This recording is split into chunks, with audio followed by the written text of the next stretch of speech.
You kidding? I hate politicians. I wouldn't dirty my hands with politics. Right? No, that's bad. So we leave it to the enemy. There's no opposition from us. We don't want any part of it. We want freedom. Yeah, we want freedom. But we don't know how to get it. We don't know quite what it means. We have no creed. We can't define it. How many people can stand up and say, I believe that the essence of freedom is this, this, this, and this? Anybody want to debate? Most people think that freedom is not being in jail. That's the end of it. They have no creed. They have no vision of victory. They don't even know they're in a battle in most cases. And if they had a vision of victory, they wouldn't know how to build a better world, what steps to take, this one, and then after that another step. Our opponents have all of those things. We have none of those things. And so the answer to the question is that we have been losing this battle not because we are inferior or because our enemy is superior. It's just that we have never engaged him in battle. We've never even shown up on the battlefield. And for the most part have no intention of doing so. So how do we engage him in battle? Now let's get back to this issue. What are we going to do on this ship of state? How do we engage those pirates in battle? And the answer is very clear. Cornfetter gave us the answer. Little unknown guy, Joseph Cornfetter, gave us the answer. We're going to take back the power centers one by one, exactly as we lost them in the first place. Now, this was an epiphany for me that came late in my career. As I mentioned earlier, I had been in the trenches, more or less, trying to defend these principles of freedom ever since the early 1960s. And I remember so clearly saying to groups of people, well, power is dangerous. Power is the problem. These people have all this power over our lives. The problem is power, I said. We must reject power. No, we must not have power ourselves. We must fight to eliminate power. And then I woke up one morning and I realized, wow, we lose just like that. There has never been a tyranny of history that was ever overthrown unless by equal or superior power than itself. Never. And as long as we reject power as a means to our end, we are saying we cannot and will not win. That was hard for me to face because it was a complete turnaround in my thinking up until that point. And yet I realized that this is why we have been losing, is because we have never been willing to reach for power. That was the missing piece in the puzzle. Lenin was wrong on ideology and morality, but he was right on the three great lessons of power. And those are, 1, it makes no difference what you think if others hold the power. 2, power does not seek those who are virtuous. Just because we're good guys doesn't mean we're going to win.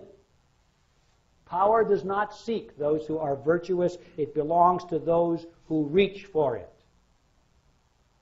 And 3, once power is acquired, it must be used to defend itself against those who would take it from us.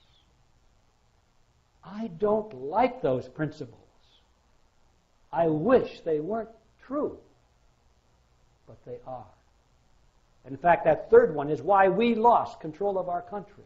We did not defend the power that once the American people had over their own system.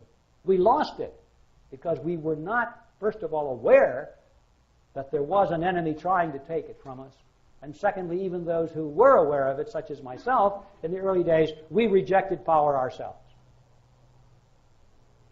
Senator Fulbright was wrong on ideology, but he was right in understanding that those who hold power will always educate the people and determine the course that the ship will take. It's just a question of who will hold the power. When our nation was founded, it was founded by a group of elites. They held the power. They were the ones who were already in the legislatures of our colonial governments. They had the power. Our American Revolution was not fought by a bunch of farmers with guns who loosely organized and said, hey, the British are coming. Yes, they were there, but they were there because they had leaders who had the power of their local governments. Without that, the American Revolution could never have succeeded. If you understand these lessons, ladies and gentlemen, then and only then are you ready to change the course of history. So now we turn at last to the Freedom Force. Freedom Force is not an academic program or a study club or a letter-writing committee, but it is a network of ideological warriors, and I use that word very carefully, whose goal is nothing less than to come to power. And that is why the slogan, or the motto, I should say, the motto of Freedom Force in Latin is Impotentes defendere libertatem non possunt. Now that's Latin for those without power cannot defend freedom. Let me repeat that, please. This is the whole point of my presentation here today. Those without power cannot defend freedom. Now, we all remember that Lord Acton warned us, did he not? That power corrupts, and absolute power corrupts absolutely. A lot of people remember that phrase. It sort of rolls from the tongue. And it's true. There's nothing more corrupting than power. And yet here I am standing before you and saying, we must reach for power. Wow, how dangerous is that? The answer is, it's dangerous. Having guns is dangerous. People get killed with guns. The only thing more dangerous is not having them. Political power is dangerous. It can get out of hand. It can corrupt people. The only thing more dangerous is not having it. Yes, it's dangerous. And any course of action that blunders into this without recognizing that danger and without taking specific steps to make sure that those of us who are involved are not or cannot be corrupted by the power we seek, making a big mistake. So our movement must incorporate ideas and concepts and mechanisms to make sure that those of us, not if, but when we succeed somewhere in the future and have recaptured control of the power centers of society, we must have mechanisms in place so that power cannot corrupt us ourselves, because we are corruptible. How do we do that? Well, I think the United States Constitution was a good step in the right direction, but it wasn't perfect. We can see it wasn't perfect, or we wouldn't have lost the principles that it embodied. There were flaws in it. I think the guys that put that Constitution together were brilliant. I don't think you've ever seen such a group of great minds and intellectuals in history. But just because that's true doesn't mean that the document they created was absolutely perfect in every sense.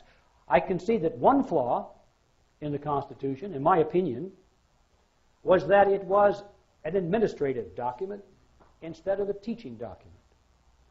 It's possible to read the Constitution without understanding the ideological principles embodied in it.